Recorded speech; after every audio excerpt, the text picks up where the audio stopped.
que ça dérange ça ou pas? Un peu? Alors on est live là. Hare Krishna. Hare Krishna. On va aller. Jaya Radha Madhava Kunja Vihari. Jaya Radha Madhava Kunja Vihari. Jaya Radha Madhava Kunja Vihari. Jaya Radha Madhava Kunja Vihari. Gopi Jana Vallabha Girivaradhari. Jaya Gopi Jana Vallabha Girivaradhari. Gopi Jana Vallabha Girivaradhari. Jaya Gopi Jana Vallabha Girivaradhari. Yashodanandana Vrajanandana. Yasodhanandana Vrajanandana. Yashodanandana Vrajanandana. Yasodhanandana Vrajanandana. Yamuna Tira Munatira Vanachari. Yamuna Tira Yamunatira Vanachari. Jaya Radha Madhava Kunja Vihari. Jaya Radha Madhava Kunja Vihari. Jaya Radha Madhava Kunja Vihari. Jaya Radha Madhava Kunja Vihari. Jaya Radha Madhava Kunja Vihari. Jaya Radha Madhava Kunja Vihari. Jai Shri Radha Madhava Ki Jai. Nectar de l'instruction Ki Jai, Shri Prabhupada Ki Jai. Alors aujourd'hui, nous lisons le verset numéro 4, c'est dans notre série Nectar de l'instruction, les 11 versets. Aujourd'hui c'est le verset numéro 3, pardon. Parce que j'ai vu les trains reportés ce matin et je suis arrivé jusqu'au verset 4, j'ai oublié de revenir vers le haut. Donc en effet, on est sur le verset 3, dans la série Nectar d'instruction, ce livre hyper important que Srila Rupa Goswami a écrit et que Prabhupada a choisi avec le Nectar de la dévotion de Bhakti Rasamrita Sindhu, de traduire et de commenter sous le nom Nectar de l'instruction. Om Agyanatimanandasya Gyananjana Shalakaya Kshakshurum Militam Jena Tasman Shri Gurave Namaha Shri Chaitanya Manubhishtam Stapitam Yena Bhutale Swayam Rupa Kadamayam Dadati Svapatantigam Vandeham Shri Guru Shri Yuta Padakamalam Shri Gurum Vaishnavamscha Shri Rupam Sagrajatam Saganaragunatam Vitam Tvam Sajivam Sadvaitam Savadutam Parijana Sahitam Krishna Chaitanya Devam Shri Radha Krishna Padam Sahagana Lalita Shri Vishakam Vitamscha He Krishna Karuna Sindhu Dinabandho Jagatpati Gopesha Gopika Kanta Radha Kanta Namostute Tapta Kanchana Gaurangi Radhe Vrindavaneshwari Vrishabhanu Suti Devi Pranamami Hari Priye Vanchakalpatarubhyascha Kripa Sindhubhya Evacha Patitanam Pavanebhyo Vaishnavebhyo Namo Namaha Shri Krishna Chaitanya Prabhu Nityananda Shri Advaita Gadadhar Shivasadi Gaura Bhakta-vrinda Hare Krishna Krishna Krishna Hare Hare Hare Rama Rama Rama Hare Hare. Donc de nouveau bienvenue et continuons donc cette série sur le Nectar de l'instruction par Srila Rupa Goswami, traduit par Srila Prabhupada, et aujourd'hui nous allons parler du verset numéro 3, un verset que j'aime beaucoup, et surtout il y a une phrase dans cette teneur et portée de Prabhupada, et on va la trouver, on va parler dessus, que j'adore. Je dirais c'est ma phrase favorite de toutes les phrases que Prabhupada a énoncées ou a écrites. Sérieusement, c'est ma phrase favorite. Je me rappelle quand j'étais brahmachari et quand j'écoutais souvent ce livre, j'essayais de le lire ou de l'écouter, j'avais la version audio avec les teneurs et portées au moins une fois, chaque 6 mois ou une fois par an. Et surtout après Gaura Purnima, je faisais ça, le festival Gaura Purnim, l'apparition du Seigneur Chaitanya pour les dévots de Krishna, c'est un peu le nouvel an, quoi. Et donc, puisque c'est un livre qui, soit à la fin, est très ésotérique et parle de sujets très très très confidentiels et grands et ésotériques, les premiers versets quand même, et là on est dedans, traitent de sujets basiques, traitent de sujets fondamentaux, traitent de sujets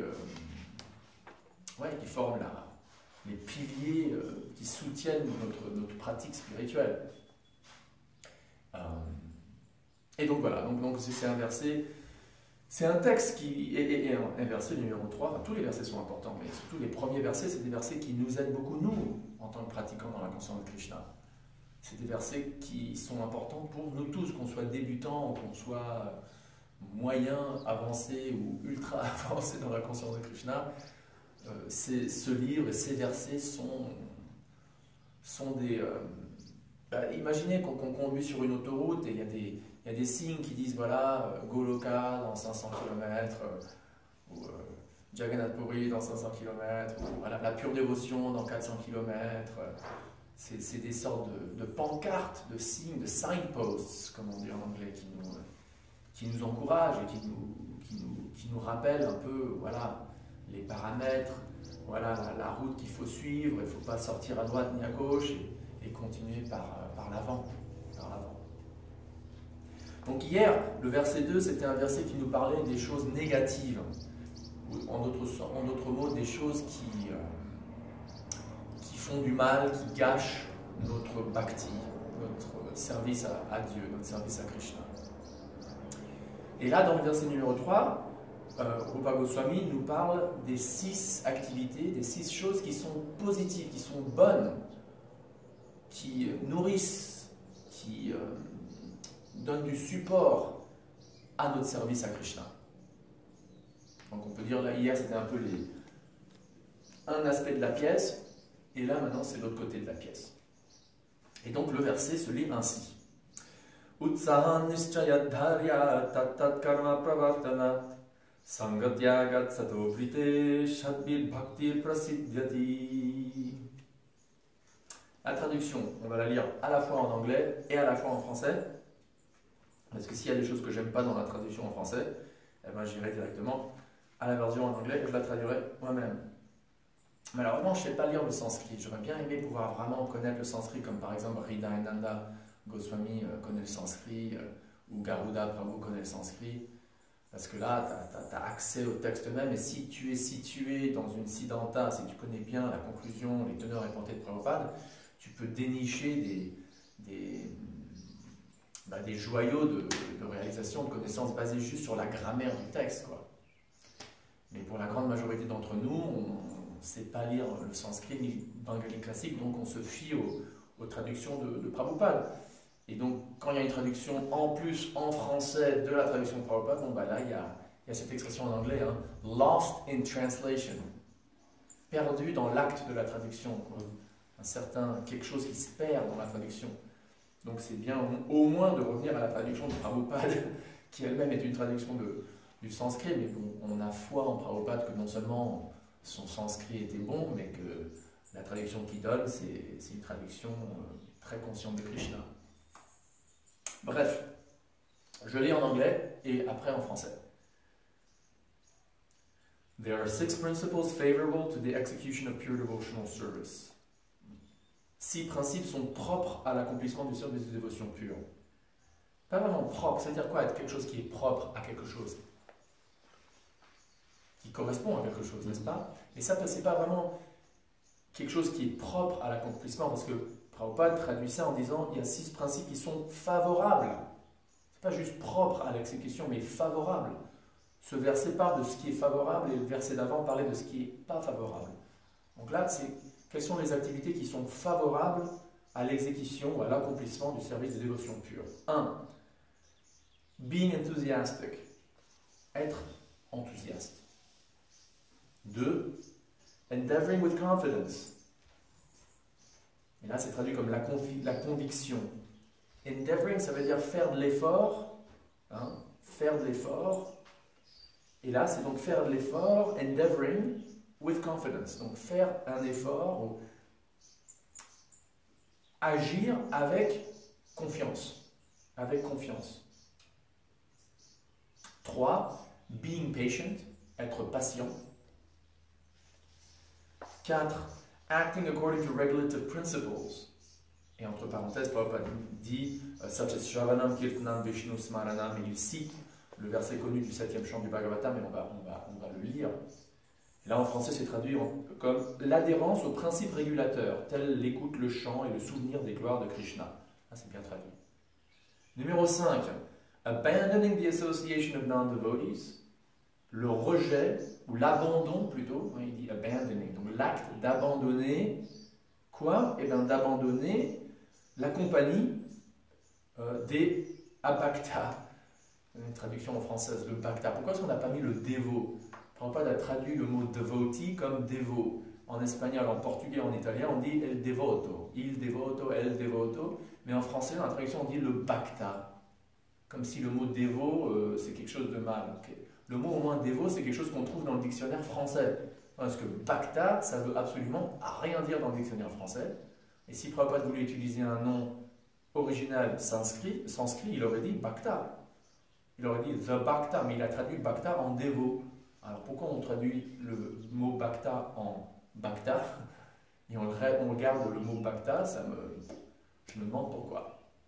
Le dévot, on utilise le dévot ou la dévote. Donc, numéro 5, Rupa Goswami dit abandonner l'association des non-dévots. Et ça, on en a parlé hier. Rupa Goswami le mentionne dans le verset avant, comme quoi c'est hyper important, notre association, avec qui on s'associe. Et finalement, sixième point, oui, c'est following in the footsteps of the previous acharyas. Marcher sur les traces des grands acharyas, des acharyas précédents. Et Rupa Goswami conclut en disant These 6 principles undoubtedly assure the complete success of pure devotional service. Ces principes assurent sans nul doute leur observant de sa réussite totale dans l'exercice du pur service dévotionnel. Alors, la phrase connue, là, dont je vous disais, la phrase que j'adore, de Prabhupada, elle vient un peu plus tard. Mais au début de la teneur est portée, Prabhupada définit ce que c'est que le service de dévotion pure. Et il cite un autre verset du Chaitanya Charitamrita que Prabhupada mentionne dans la teneur est portée du Chaitanya Charitamrita. Et ça, c'est un verset, mais cardinal. Alors, si vous êtes en train d'écouter cette classe et vous ne savez pas ce verset, vous ne connaissez pas ce verset, eh bien, il faut l'apprendre. Là, il faut l'apprendre, que ce soit en sanskrit, peu importe, mais en tout cas, la traduction en français, c'est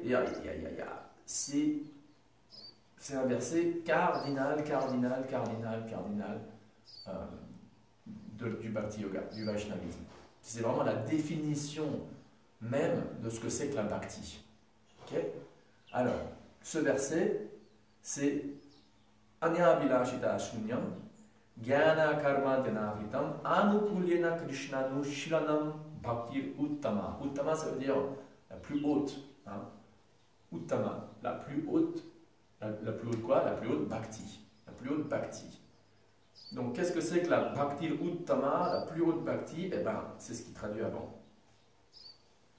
Et on va voir comment c'est traduit en français. C'était quoi le verset? C'est dans le Bhakti Rasamrita Sindhu de Rupa Goswami, que Prabhupada n'a pas traduit mot à mot, il a écrit un résumé, comme on sait, le nectar de la dévotion. Donc ça vient du Bhakti Rasamrita Sindhu, mais il est cité dans le Chaitanya Charitamrita, Madhya 1967. 1967. Et la traduction est ainsi.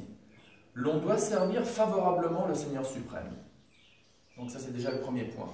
Servir la bhakti pure, la pure bhakti, la plus haute bhakti, la bhakti la plus exaltée, c'est une bhakti où on sert Krishna favorablement. Favorablement. Donc selon les désirs de Krishna, selon les désirs de nos maîtres spirituels, selon les désirs des Vaishnavas et des Vaishnavis. C'est ça, servir favorablement. Servir infavorablement, c'est des exemples comme Hiranyakashipu ou comme ça, qui se battait contre Krishna. Alors d'une manière, on peut dire, je ne sais pas vraiment s'il servait Krishna, mais ce mot favorablement se définit comme ça, quoi, comme un service qui est en accord avec les instructions de Krishna lui-même et les instructions des grands acharyas précédents. L'on doit servir favorablement le Seigneur suprême en s'abstenant d'y mêler des motifs qui relèvent de l'intérêt personnel. Je veux rien pour moi, tout pour Dieu. C'est ça la Uttama Bhakti. Et cette Uttama Bhakti est libre de deux choses. En plus, elle est libre de karma et elle est libre de jnana. Donc elle est immotivée et elle est libre de karma et de jnana. Qu'est-ce que ça veut dire? Le mot karma, on sait, ça veut dire le principe d'action-réaction, la situation, les actes qui créent notre situation, présente ou future.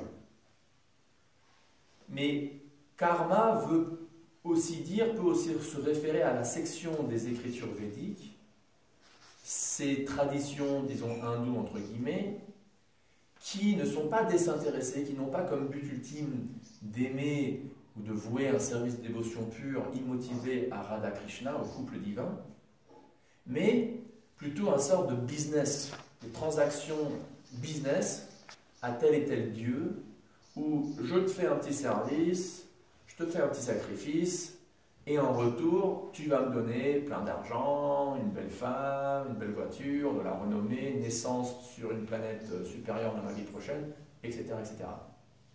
Donc c'est ça un peu ce qu'on peut dire la section karma. D'ailleurs, il y a ce mot karma kanda, la section des écrits védiques, des Upanishads, des Védas, qui traitent de ça, de sacrifice, de prière à Indra, pour avoir des bienfaits matériels.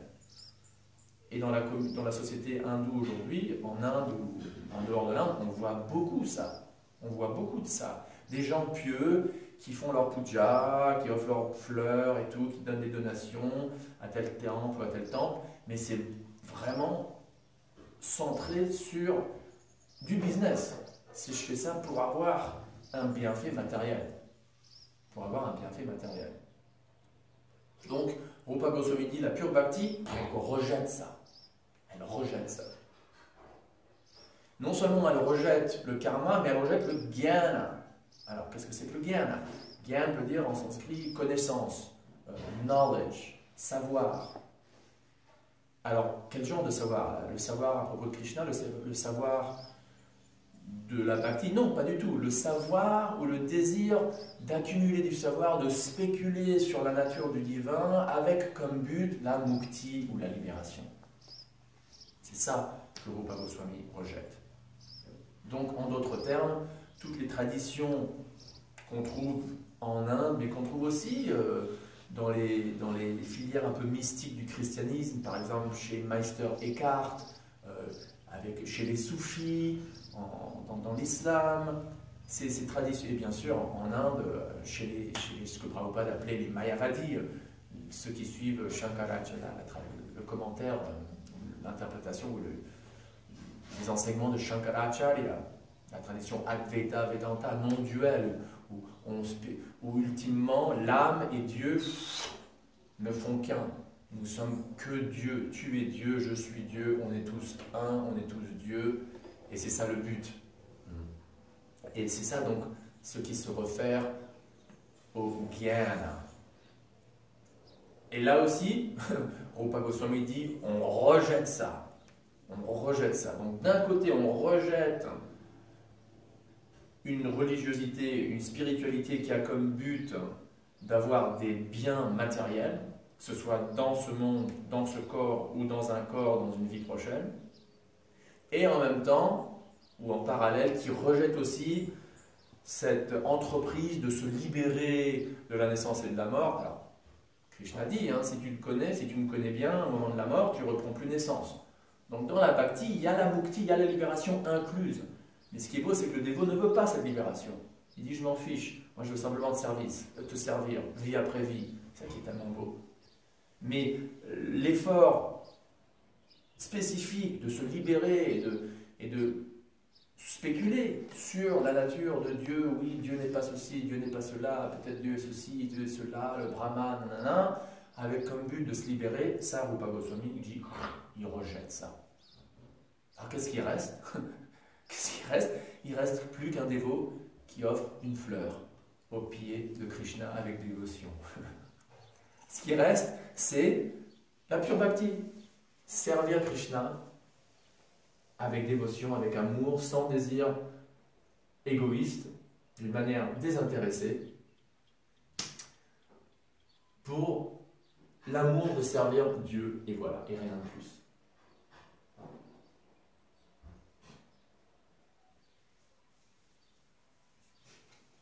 Donc, ayant établi qu'est-ce que c'est que la pure dévotion, Prabhupada nous mène dans un petit résumé des 6 points que Rupa Goswami fait. Donc, étudions-les. Le premier point, la première chose à faire pour favoriser cette dévotion pure à Krishna, c'est d'être enthousiaste. Enthousiaste.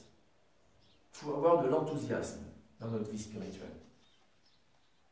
Il faut faire en sorte de pouvoir être enthousiaste à chanter nos tours, à faire des kirtans, à écouter des classes, à lire les écritures sacrées, à partager cette connaissance avec autrui, enthousiaste pour adorer les statues, les murtis de Krishna, enthousiaste pour cuisiner pour Krishna, enthousiaste pour servir les Vaishnavas et les Vaishnavis, que ce soit nos propres enfants ou que ce soit des invités, des veaux, des votes. L'enthousiasme, ça c'est favorable. C'est favorable. Si on n'est pas enthousiaste, eh ben, il y a un problème. Et on doit ajuster notre lifestyle, on doit ajuster notre vie pour qu'on soit enthousiaste. Et souvent, l'enthousiasme vient comment? Enfin, l'enthousiasme, là on parle d'enthousiasme pour Krishna. Cet enthousiasme vient principalement, ou beaucoup, en écoutant à propos de Krishna, en s'associant avec des dévots et des dévotes de Krishna. En faisant ça, l'enthousiasme nous vient. Et donc c'est pour ça que les écritures Vaishnava nous répètent encore et encore et encore que disons le catalyste, ça se dit un catalyste? Le catalyseur de notre enthousiasme, c'est l'association avec les dévots avancés, avec des dévots aînés, ou des dévotes aînés. Parce que c'est en se frottant les épaules avec des Vaishnavas et des Vaishnavis plus avancés que nous, que leur enthousiasme pour servir Krishna, qui est plus fort que le nôtre, s'éparpille sur nous, ou se transmet à nous. Il y a ce verset connu, Sadhu Sangha, Sarva Siddhi Hoy. Lava Matra, Sadhu Sangha, Sarva Sangha, ah oui, pardon. Sadhu Sangha, Sarva Shastre Koy. Lava Matra, Sadhu Sangha, Sarva Siddhi Hoy. Sadhu Sangha, c'est répété 2 fois. Sadhu Sangha, donc la Sangha des sadhus. Et le sadhu, ça ne veut pas dire nécessairement quelqu'un qui est habillé en safran, qui est un homme et qui est habillé en safran, et peut-être qu'il a une barbe et qui est complètement renoncé du monde. Un sadhu ou une sadhvi, comme on dit au féminin, ça peut tout à fait être quelqu'un qui est marié, qui est dans le monde et qui en même temps cultive une dévotion tivrena, une dévotion intense pour Krishna, et qui porte des vêtements modernes, costard cravate, même c'est un sadhu, s'il a un attachement fort pour Krishna et une vie pure dédiée à Krishna. Donc, Sadhu Sangha, Sarva Shastre Koy. Toutes les écritures le disent. Toutes les écritures disent que le Sadhu Sangha, Lava Matra Sadhu Sangha Sarva Siddhi Hoy. En Occident, les mesures de temps se définissent par des secondes, des millisecondes, des microsecondes, etc. Dans les écritures classiques de l'Inde du Nord du XVIe siècle, il y a ce concept de lavamatra. Et si je ne me trompe pas, lavamatra, c'est 1/11e de seconde. 1/11e ou 1/21e de seconde. Donc c'est un tout petit moment, quoi. Un matra, lavamatra. Donc ce verset dit que Sadhusanga Sadhusanga Sarva Shastrekoi, les écritures disent que lavamatra sadhusanga, si on obtient l'association d'un sadhu ou d'une sadhvi, ne serait-ce que pour 1/11e d'une seconde, sarva siddhi hoy. Sarva siddhi hoy. Toute perfection est atteinte. Toute perfection spirituelle est atteinte. Ah, ça me rappelle l'histoire que Indradyumna Goswami raconte quelquefois. Et je ne sais pas d'où elle vient cette histoire, mais j'imagine qu'elle est authentique. Elle est très belle, je trouve. Il y avait un monsieur qui était très antagoniste contre la conscience de Krishna. Il ne voulait rien avoir avec la conscience de Krishna dans un petit village, un cordonnier, enfin rien contre les cordonniers, hein. Un cordonnier hyper envieux, rien à voir avec la conscience de Krishna. Et Narada Muni, le fameux Narada Muni, le pur dévot au corps transcendantal qui voyage de planète en planète éternellement en chantant Hare Krishna avec sa sitar, sa vina. Il débarque à sa maison, il tape à sa porte et le cordonnier ouvre la porte et dès qu'il voit que c'est Narada Muni, donc un Vaishnav qui veut lui parler à propos de Krishna, il dit quoi, va-t'en là, je t'ai pas demandé d'entrer. Il ferme la porte et en fermant la porte, Narada Muni met son pied dans la porte. Donc il y a une petite ouverture et à travers l'ouverture il dit écoute, attends, quand tu es devant Yamaraj, demande-lui quelle est la valeur d'un moment d'association avec un pur dévot. Et le type dit enlève ton pied. Il ferme la porte et voilà. Il vit toute sa vie, le type, une vie matérialiste, rien à voir avec Dieu. Au moment de la mort, comme le 6e chant le décrit, les représentants de Yamaraj débarquent, les Yamadutas, l'emmènent avec eux à la cour de Yamaraj, et là, Chitragupta, le secrétaire de Yamaraj, sort le dossier et raconte à Yamaraj, ben voilà, ce type-là, il a fait ceci, il a fait cela, il a fait ceci, il a fait cela. Dur quoi. Yamaraj dit, bon ben voilà, toi, ta prochaine destination, planète infernale, pour X milliards d'années. Bon. Et donc pendant que les Yamadutas sont en train d'entraîner le type pour sa prochaine incarnation, il se rappelle de cette question, il se rappelle de ce moment où Narada Muni lui avait dit quand tu es devant Yamaraj, demande. Ah, il dit attendez, une seconde. Alors il dit quoi qu'est-ce qu'il y a? Tout a été décidé, qu'est-ce qu'il y a?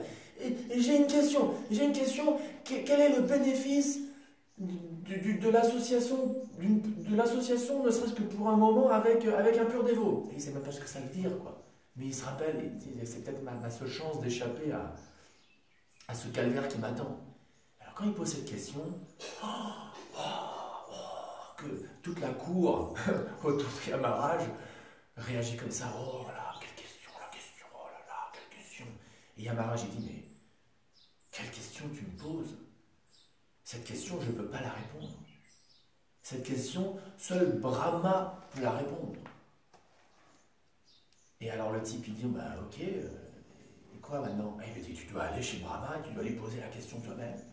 Et donc là, par les pouvoirs mystiques de Yamaraj et compagnie, le pauvre mec là, le petit cordonnier, il est transféré à la planète la plus élevée du monde matériel, de l'univers matériel, et là il se retrouve à Brahmaloka avec tous les plus grands dieux et déesses de l'univers qui sont là, et le petit humain, c'est probablement en short, enfin en gamcha ou en petite dhoti, et il y a Brahma qui arrive avec ses 4 têtes, entouré de tous les dieux de l'univers. Il dit oui, qu'est-ce que tu veux? Et on peut imaginer le petit mec, il dit je sais pas moi, je veux dire, quel est le bénéfice de l'association avec un pur dévot? Et là, toute la cour de Brahma, oh, la question, la question, la question. Et Brahma lui dit, bah attends, c'est une question tellement sublime que tu poses. Seul Shiva pour répondre à cette question. Alors il dit ok, et du coup, le type, il est transféré à Kailash. Il est transféré à Kailash, là où et là, il a hyper froid parce que c'est dans les montagnes, dans les Himalayas, et qui sort de la cave, pardon, de la grotte. Shiva lui-même, avec son troisième œil, et les serpents autour de son cou, et la lune, Chandra sur sa coupe de cheveux en cône, et avec lui à côté il y a Parvati, et il lui demande qu'est-ce que tu veux, et le type dit bah écoutez, moi je comprends pas, moi on m'a dit de poser la question quel est le bénéfice de l'association avec un pur dévot, bon bah c'est quoi quel est le bénéfice de l'association avec un pur dévot? Et là Shiva regarde Parvati regarde Shiva, et dit ça, tu poses une question, mais c'est la question la plus importante, la plus extraordinaire que l'on peut poser dans le monde matériel. Et moi, je ne peux pas répondre à cette question. Seul Vishnu peut répondre à ta question. Alors le type, il commence à avoir l'habitude, il sait qu'il va être transféré quelque part d'autre, et bien sûr, il est transféré à Vaikuntha, au royaume de Dieu, aux planètes qui sont, elles, éternelles. Il n'y a même plus de naissance et de mort, c'est carrément le royaume de Dieu, le monde spirituel. Et il est là, et tout autour de lui, il n'y a que des âmes qui ont des corps de Vishnu, parce que les âmes libérées qui sont à Vaikuntha, les Puranas nous disent, ont des formes qui sont similaires à celles de Vishnu, sauf qu'ils n'ont pas le collier de... Une pierre, c'est seulement Vishnu qui l'a. Mais il lui ressemble. 4 bras et tout. Et là, Vishnu lui-même arrive avec Lakshmi. Et ils disent alors, qu'est-ce que tu veux comme question? Qu'est-ce que tu veux comme question? Et il commence un peu à s'impatienter. Ils disent bah, écoutez, moi je veux juste savoir quel est le bénéfice d'être en l'association d'un dévot pendant un petit moment. Et là, Vishnu regarde Lakshmi, Lakshmi regarde Vishnu, ils sourient l'un à l'autre, et Vishnu il dit bah voilà le résultat. Parce que dans la Bhagavad Gita, Krishna dit une fois que tu retournes à mon royaume, tu ne descends plus dans le monde matériel. Alors voilà, le type il s'est retrouvé au monde spirituel, en la compagnie de Dieu la personne suprême pour l'éternité. C'était sa réponse, la réponse qu'il a eue pour cette petite association avec Narada Muni. Donc cette histoire symbolise, illustre l'importance de l'association avec les Vaishnavas. Et en s'associant avec les Vaishnavas, eh bien, on reçoit de l'enthousiasme, notamment. Donc le premier point dans Rupa Goswami parle. Être enthousiaste. 2. Avoir confiance. Faire nos efforts dans la vie spirituelle avec confiance. Avec confiance en qui? Avec confiance en Krishna. Avec confiance que Krishna va s'occuper de moi. Krishna va m'aider.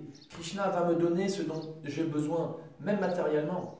Dans la Bhagavad Gita, il y a ce verset, j'ai oublié le sanskrit, mais Krishna dit « To those who are devoted to me », ceux qui sont dévoués à moi, eh bien, je protège, je préserve, je protège ce qu'ils ont et je donne ce dont ils ont besoin. Je donne ce dont ils ont besoin. Je provois, comment on dit Je fournis. Je donne ce dont le dévot ou la dévote a besoin. Donc il faut avoir de la confiance. Il faut avoir de la confiance. Et ça, c'est un principe que Bhaktivinoda Thakur illustre ou mentionne dans son poème Sharanagati, où il décrit les principes qui sont favorables, très similaires à ce que Rupa Goswami dit ici. Et il parle de cette conviction qu'il faut avoir que Krishna est mon protecteur. Krishna est mon protecteur. Krishna me protège et va me protéger. Après, on peut se dire, ouais, mais attends, j'ai une vie dure. Oh. Et Krishna, et quand j'étais là, quand j'ai eu cette difficulté-là ou cette difficulté-ci, il était où Krishna? Et là, moi, j'aime bien citer un exemple que les chrétiens donnent. Une analogie que beaucoup de pasteurs chrétiens utilisent. Et on voit souvent des pancartes ou des posters où tu vois deux paires de traces de pieds sur le sable. Et à un moment, tu n'en vois que deux, c'est-à-dire que tu n'en vois qu'une. Tu vois que une personne, deux pieds, au lieu de quatre. Et après, tu en revois quatre. Tu vois deux paires. Et le dévot dit à Dieu, écoute, tu vois, je comprends pas, tu dis que tu me protèges et tout, mais là, quand je vois la trajectoire de ma vie, l'historique de ma vie, les traces de ma vie, tu étais toujours à côté de moi, d'accord. Mais tu vois là, à ce moment-là, c'était précisément où, quand ma vie était la plus dure, tu as disparu. Tu la connais, cette analogie? Tu as disparu. La preuve, il n'y a que mes traces de pied. Il n'y a que mes traces sur le sable. Juste quand c'était le plus dur pour moi, tu as disparu. Et tu m'as laissé tout seul, à marcher tout seul. Et Dieu il répond, mais non. À ce moment-là, c'est moi qui t'ai porté. Et les traces sur le sable, c'est les miennes en fait que tu vois. Donc il faut avoir confiance que Krishna est là pour nous. Krishna, comme il le dit dans la Bhagavad Gita, Suridam Sarvadehina, je suis le Surit, pas seulement l'ami, mais je suis l'ami le plus intime. Je suis le meilleur ami je suis ton meilleur ami. Quoi. Et donc je sais, c'est dur parce que nous, on est en train de souffrir notre propre karma. On est dans un monde qui est rempli de souffrance. On souffre. L'existence matérielle, c'est de la souffrance. Alors qu'on est en train de se noyer, on est en train de attends, mais t'es vraiment mon meilleur ami. C'est dur. Mais bon, il faut prier d'avoir plus de confiance en Krishna qu'on a maintenant. Quoi. Parce que cette confiance est favorable pour notre service de dévotion. Troisième point que Rupa Goswami mentionne, c'est être patient. Être patient. C'est le deuxième. Comment? Troisième. 1, enthousiaste. 2, avoir confiance. 3, patient. Je crois que c'est celui-ci quand même. J'en ai rapporté. Numéro 2, la conviction. Ah oui, 3, la patience, donc c'est bien ça. 3, la patience. Être patient.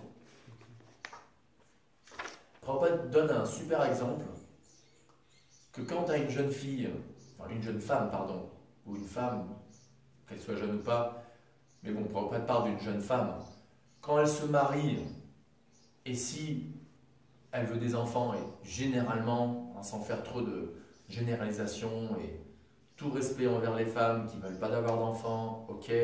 Mais généralement, une femme, elle se marie et elle pense, bon ben voilà, je vais avoir des enfants, maintenant je veux avoir des enfants. Donc Prabhupada utilise l'exemple en disant, quand une femme se marie, une jeune femme se marie, elle veut des enfants, elle doit attendre, elle doit être patiente. Elle ne les aura pas immédiatement, ces enfants. Elle doit attendre au moins 9 mois. Elle doit attendre au moins 9 mois. Donc de la même manière, on pratique la conscience de Krishna et c'est du style, ouais, on veut devenir pur dévot, je veux devenir pur dévot, je vais devenir pur dévot ou une pure dévote demain ou peut-être dans 3 jours, une semaine grand max, quoi. 1 mois tout cassé. Mais là, Rupa Goswami dit, non, attends. Il faut avoir de la patience. La Brahma Samhita nous dit que l'avancement dans notre vie spirituelle se fait de manière incremental, c'est-à-dire petit à petit, par petits pas, on avance petit à petit. C'est une purification, c'est une purification qui se fait graduellement, petit à petit. Et on est obligé d'être patient, comme la fille qui veut un enfant, mais bon, elle doit attendre de s'unir avec son mari, et elle doit attendre qu'il y ait la grossesse et l'accouchement. Et donc de la même manière, on doit être patient. On doit vraiment faire un plan, que dire pour plusieurs vies, parce que Dieu sait si on va devoir renaître, mais on doit faire un plan long terme. C'est-à-dire, on doit faire en sorte de pratiquer une bhakti, une sadhana qui est stricte, etc., selon les instructions de Prabhupada et tout, mais en même temps, on doit être réaliste et savoir et voir que c'est pas un truc. Est-ce que je peux maintenir ce que je fais maintenant pendant 10 ans, pendant 20 ans, pendant 30 ans, pendant 50 ans? Prabhupada parlait d'étoiles filantes comparées à des lunes. Des étoiles filantes. Il y a des gens qui découvrent la conscience de Krishna, qui s'adonnent à la conscience de Krishna, qui, dans beaucoup de cas, joignent un temple quand ils ne devraient pas joindre un temple, parce qu'ils ne sont pas faits pour une vie monastique, et peu importe, parce que la pure dévotion n'a rien à voir avec la vie monastique ou pas, quoi. Qu'on soit monastique ou pas, on peut devenir des purs dévots, que ce soit dans un contexte familial chez soi ou dans un contexte de temple. Rien à voir, quoi. C'est de l'eau et de l'huile. Mais qui joignent un temple, par exemple, en tant que brahmachari ou brahmacharini, ou qui vivent même chez eux, encore une fois, qui suivent peut-être des instructions, des petits détails, des détails qui rendent leur vie hyper rigide, hyper stricte, et après, bien sûr, comme on l'aurait attendu, quelques mois plus tard, quelques années plus tard, ping, c'est goodbye, goodbye la conscience de Krishna. Donc chacun d'entre vous devait avoir l'intelligence de vous dire, ok, ce programme que je suis en train de faire, comment est-ce que je peux l'ajuster tout en ne compromettant pas les principes essentiels de ma vie spirituelle, mais comment est-ce que je peux faire pour être sûr que ce que je fais aujourd'hui, chaque matin ou chaque après-midi, dans ma sadhana, je vais être en train de le faire dans 30 ans, dans 50 ans. Parce qu'il faut être patient. La pure dévotion ne va pas venir immédiatement. Vous devez prier à votre maître spirituel, vous devez prier au Vaishnava, vous devez prier à Chaitanya Mahaprabhu, à Nityananda, à Radha Krishna, vous devez prier à Krishna le plus possible. Continuez à chanter, espérez de devenir pur et d'avancer spirituellement le plus vite possible, mais tout en se souvenant que généralement l'avancement spirituel vient graduellement et que Rupa Goswami vous dit soyez patient. Soyez patient.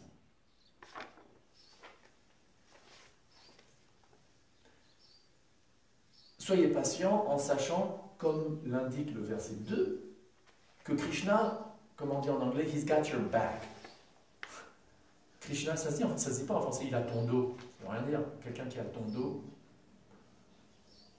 ça veut rien dire, c'est un anglicisme. En anglais, quand on dit I have your back, j'ai ton dos, ça veut dire je te protège, j'ai mon regard sur toi et t'en fais pas, quoi. Tu peux avancer, Donc, I've got your back. Ouais, Krishna est comme ça, quoi. Il a, entre guillemets, il a notre dos, il nous protège. Et c'est là où cette phrase, avant que j'oublie, cette phrase, la favorite que j'aime, Prabhupada dit, et c'est ma phrase favorite de tout ce que Prabhupada dit, il dit, Devotional service is so pure and perfect that once having begun, one is forcibly dragged to ultimate success. Devotional service is so pure and perfect. Le service de dévotion est tellement pur et tellement parfait que, once having begun, une fois commencé, une fois entamé, une fois que tu mets ton petit doigt dans la machine, one is forcibly dragged to ultimate success. On est tiré par force jusqu'au succès ultime.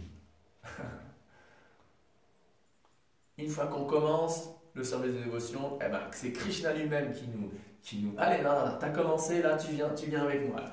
Je te ramène au monde spirituel, je te ramène à la pure dévotion. Devotional service is so pure and perfect that once having begun, one is forcibly dragged, par force, du style, ouais, t'as un libre arbitre, t'as du libre arbitre, mais je m'en fiche. Je m'en fiche de ton libre arbitre. Je t'aime tellement que je te ramène. Alors, on peut pas se plaindre, quoi. Ouais, t'as abusé de mon libre arbitre. Bah attends, j'ai abusé de ton libre arbitre pour te ramener à ma demeure. Ne te plains pas, quoi. Encore trois points. Là, on a fait enthousiasme, confiance, être patient. Maintenant, Rupa Goswami nous parle du quatrième, notamment agir selon les principes régulateurs tels que Shravanam Kirtanam Vishnu Smaranam. Alors là, c'est un autre verset. Si vous ne connaissez pas ce verset, Prabhupada d'ailleurs, il le mentionne. C'est pas Rupa Goswami qui le mentionne, mais là, dans le verset même, Prabhupada met entre parenthèses Bhagavatam 7.5.23. 7.5.23, et ça c'est un verset hyper important. Comment ça se fait que j'y vais pas là? 7.5.23. Bon, je le connais. Shravanam Kirtanam Vishnu Smaranam Padasevanam Artanam Vandanam Dasyam Sakyam Atma Nivedanam. Dans le Bhagavatam, Prahlad Maharaj définit ce que c'est que le bhakti, les 9 activités du bhakti yoga. Shravanam, écouter, Kirtanam, chanter, Smaranam, se rappeler, se souvenir de Krishna. Shravanam Kirtanam Vishnu Smaranam, Pada Sevanam, servir les pieds de Krishna. Archanam, faire l'adoration à Krishna. Vandanam, offrir des prières à Krishna. Sakyam, Vandanam, Shravanam Kirtanam Vishnu Smaranam, Pada Sevanam, Archanam, Vandanam, Dasyam, devenir le serviteur de Krishna, servir Krishna. Et finalement, Atman Nivedanam, offrir ou abandonner son propre soi à Krishna. C'est pas qu'on perd notre identité, hein, mais c'est juste on s'offre tout entier au service de Krishna. On s'offre à Krishna. Atman Nivedanam, full surrender. Donc c'est important de suivre les principes régulateurs. Prabhupada le dit dans la teneur et portée, il dit que, comme je l'ai dit l'autre jour, quoi.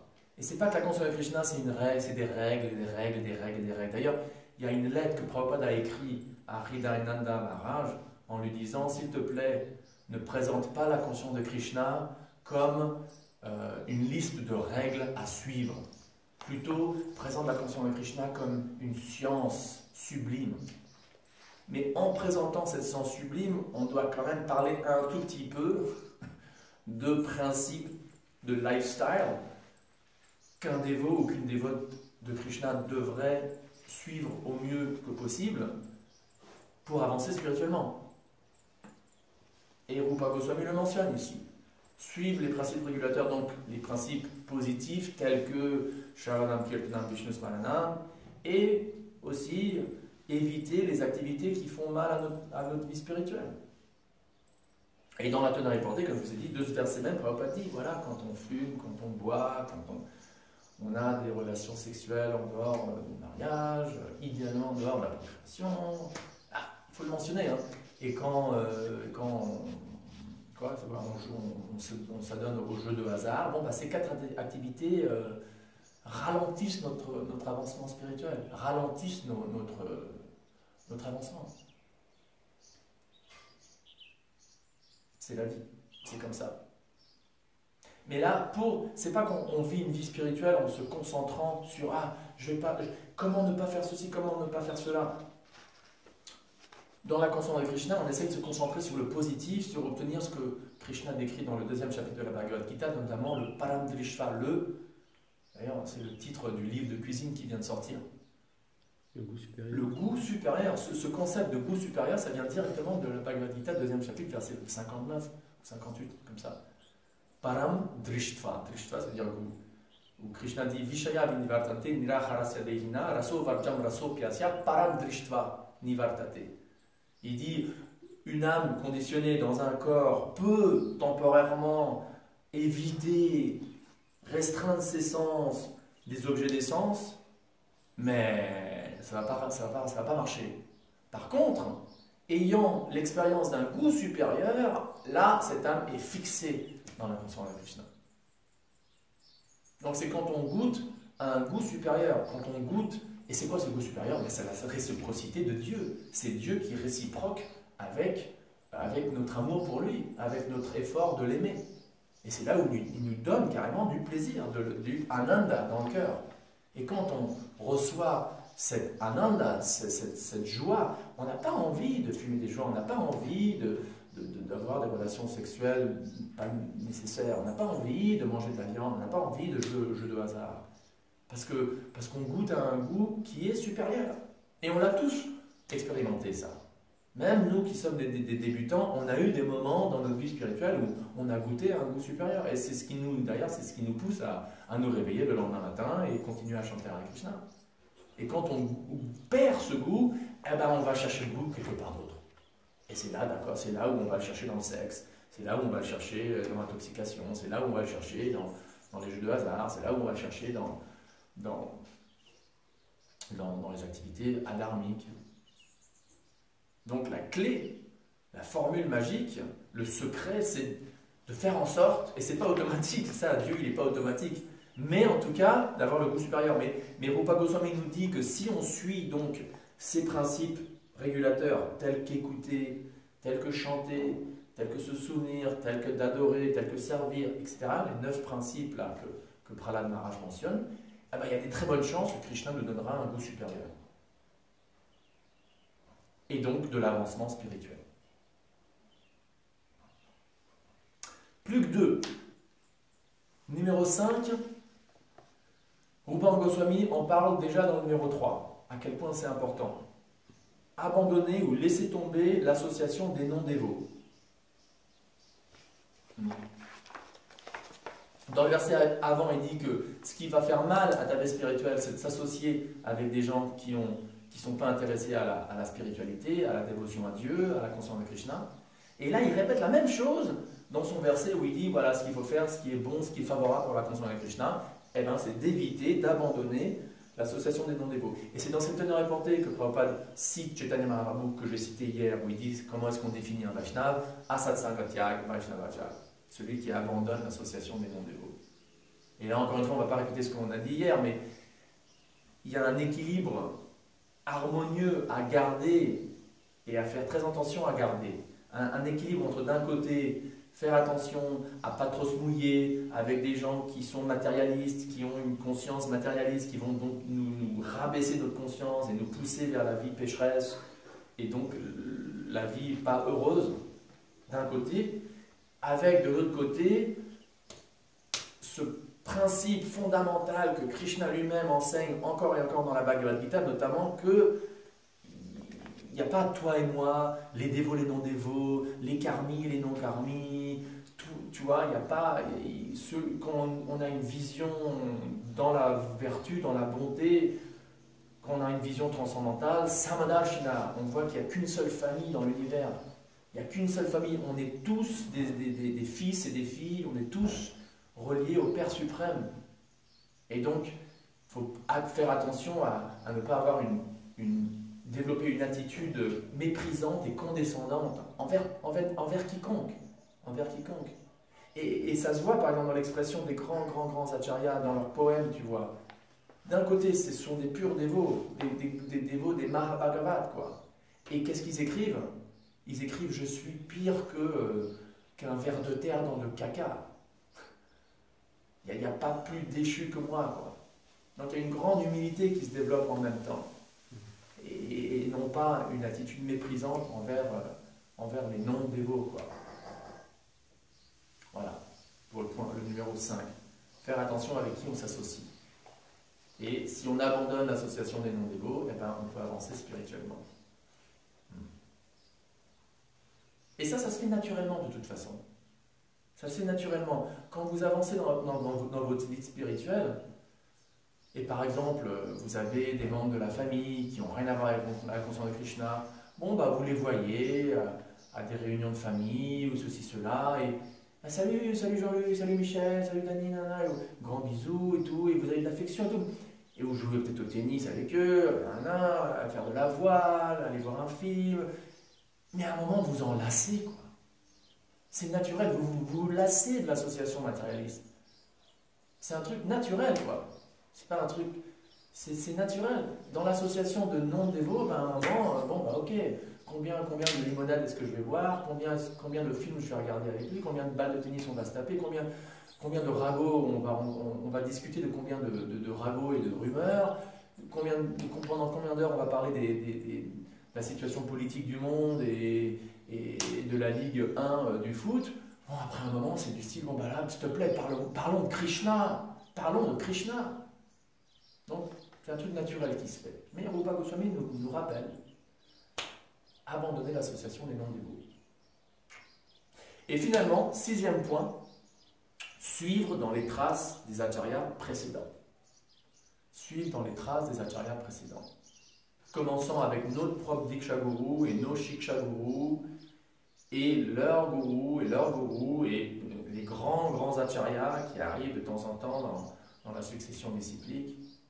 Et là, puisque la majorité des gens qui regardent cette vidéo, ce sont des gens qui ou sont dans des Gaudiya Math où il y a le même système que dans ISKCON, et principalement des membres de ISKCON, bah, il y a donc dans la Gaudiya Math, ça serait peut-être un peu différent, mais là vous suivez principalement Bhaktisiddhanta Saraswati Thakur, comme Acharya qui a immédiat avant les petits Acharyas qui viennent après. bah, dans ISKCON, il y a le fondateur Acharya, notamment Prabhupada.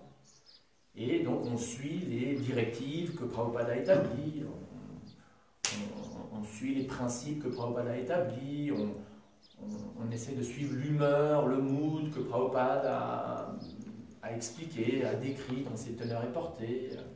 On chante par exemple 16 tours et pas 4 ou pas 8 et pas 64. Enfin, on peut en chanter 64 si on veut, mais il y a ce chiffre par exemple sacré, enfin pas sacré, ce chiffre magique entre guillemets. Hein.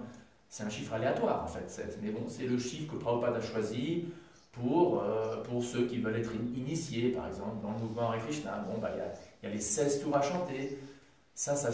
Les 16 tours, ça ne se trouve pas dans Chaitanya Charitamrita. D'ailleurs, s'il y a un chiffre qui se trouve dans les écritures qui décrivent Chaitanya Mahaprabhu, c'est un Lakpati. C'est quelqu'un qui chante 100 000 tours ou 100 000 noms par jour, donc c'est style 64 tours. Mais puisqu'on est dans ISKCON, bah, on suit les traces des acharyas précédents. Et donc, il y a par exemple les 16 tours comme chiffre un peu clé de tours qu'un membre de ISKCON devrait idéalement chanter. Et suivre les traces des acharyas précédents, c'est faire comme eux aussi. C'est faire comme eux. Des petits détails jusqu'aux grands détails. Prabhupada était un grand prédicateur. Sa mission, sa raison d'être dans la vie, c'était d'aider à propager la conscience de Krishna, à partager la conscience de Krishna avec autrui. Et donc, Rupa Goswami nous donne ce secret que si vous voulez avancer dans la vie spirituelle, dans votre bhakti, eh ben, faites comme vos acharyas précédents. Et les acharyas précédents, ils étaient tous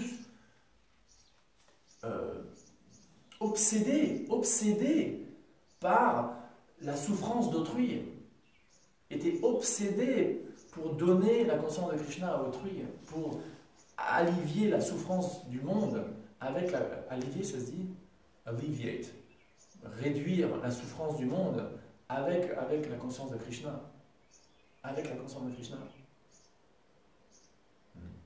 Il y a aussi, bon, il y a des babaji dans notre tradition, des gens qui prêchent pas trop et qui plutôt restent à Radhakund et qui chantent toute la journée. On respecte. D'ailleurs, même Prabhupada a donné une initiation Babaji à un dévot. Hein. Il y a un disciple à Prabhupada qui a reçu une initiation Babaji en Inde. Du style, voilà, tu chantes, tu ne prêches pas. Mais... Après l'initiation de Prabhupada. Prabhupada a initié quelqu'un avec... Qui était déjà initié par Babaji. Non, il lui a donné l'initiation Babaji. Ah, ok. Il a donné l'initiation Babaji à quelqu'un. Donc c'est pas qu'on crache sur les Babaji, on respecte. Mais si on est dans ISKCON, on ne peut pas éviter de rentrer en contact flagrant avec l'humeur de Prabhupada, qui était vraiment une humeur de compassion envers autrui. D'ailleurs, Harikesh Swami a demandé à Prabhupada une fois à Vrindavan, en 76 ou en 77 je crois, il lisait le 7e chant du Bhagavatam, les prières de Prahlad Maharaj. Et il y a une prière fameuse où Prahlad Maharaj dit « Je m'en fiche de mon propre salut, je m'en fiche de mon propre avancement spirituel. Ce qui me concerne, c'est ces pauvres fools and rascals », Prabhupada disait, ces pauvres bêtas, ces pauvres sots et rascals qui perdent leur temps dans la vie matérielle et qui n'ont pas de conscience de Krishna. Je pleure par compassion pour eux. Et ma concentration, c'est sur eux, mais ce n'est pas sur mon salut, mon avancement. C'est eux à qui je pense. Et donc, Harikesh a dit à Prabhupada, Prabhupada, vous êtes vraiment dans l'humeur de Prahlad Maharaj, on dirait. Et Prabhupada lui a dit, oui, je pense toujours à ces rascals et à ces sots qui gâchent leur vie, en citant directement Prahlad Maharaj, quoi. En confirmant que l'humeur de Prabhupada c'était une humeur, par crainte d'utiliser un mot qui a un peu une mauvaise connotation due aux abus de nos amis chrétiens, mais une humeur prosélytique, quoi. Le prosélytisme, ça peut se faire bien, le prosélytisme. Ça peut être cool, ça peut être sympa, un prosélytisme détaché, un prosélytisme sur beaucoup de vies. Parce que imagine, quand tu es un prédicateur et t'opères dans une théologie où tu n'as qu'une seule vie, et le mec à qui tu es en train de parler a une seule vie, et donc s'il ne se repent pas, eh ben, il va en faire pour toujours. ah bah, c'est peut-être innocent et venant d'un bon endroit dans ton cœur, ton enthousiasme, mais il y a des très bonnes chances que cet enthousiasme va être reçu ou perçu comme du fanatisme et too much, quoi. Et d'ailleurs, c'est la réputation que tellement de chrétiens ont. Ah, vas-y, vas-y, lâche-moi avec ton fanatisme, quoi, avec ton urgence que non, mais repentez-toi, t'as qu'une seule vie, attention, c'est maintenant ou jamais. Mais le Vaishnav, croyant en la réincarnation et voulant que cette personne retourne au monde spirituel dans cette vie si possible, ultimement dit bon, bah, il n'y a pas de problème, ça va, t'as le temps, quoi, c'est dans cette vie ou dans une prochaine ou dans 5 vies ou dans 10 vies, mais bon, comparé aux milliards et milliards de vies que tu vis et que tu pourrais vivre dans le futur, c'est très bientôt. Donc il y a une certaine aisance, on espère, dans les paroles d'un prédicateur, comparé à les paroles d'un prédicateur qui opère dans un paradigme où tu n'as qu'une vie pour te repentir, quoi. Voilà, donc je répète les 6 trucs encore, et voilà, et on en termine là, et on continuera demain avec le verset numéro 4. Je dis juste bonjour à quelques dévots, je wave. Est-ce qu'il y a des questions? Si vous avez des questions en français, ou même en anglais, mais je répondrai en français. If you have any questions, but I'll answer in French, eh ben, préparez-la, juste maintenant, là, et je récite les 6 trucs favorables, et après, s'il y a des questions, on les prend, mais sinon, eh bien, demain. Donc, pour résumer, ou pour répéter, Rupa Goswami dit les 6 principes favorables pour l'exécution du pur service de dévotion sont 1. Être enthousiaste. 2. Aller de l'avant, faire des efforts avec confiance. 3. Être patient. 4. Agir selon les principes régulateurs tels que Shravanam, Kirtanam, Vishnu Smaranam, etc. 5. Abandonner l'association des non-dévots, sans par ailleurs les critiquer et développer une attitude condescendante envers eux. Enfin, ça c'est moi qui ajoute. 6. Finalement, suivre dans les traces des acharyas précédents. Ces 6 principes, Rupa Goswami nous dit, assurent sans aucun doute le succès complet du service des dévotions pures. Est-ce qu'il y a des questions? L'origine du livre. L'origine du livre? Donc à chaque fois Rupa Goswami, lui, il a tiré tout ça de où? Comment? Rupa Goswami a tiré ça de où? Bah, c'est lui, hein. C'est lui qui a écrit tout ça. C'est lui qui a écrit les 6 versets. C'est avec sa propre main.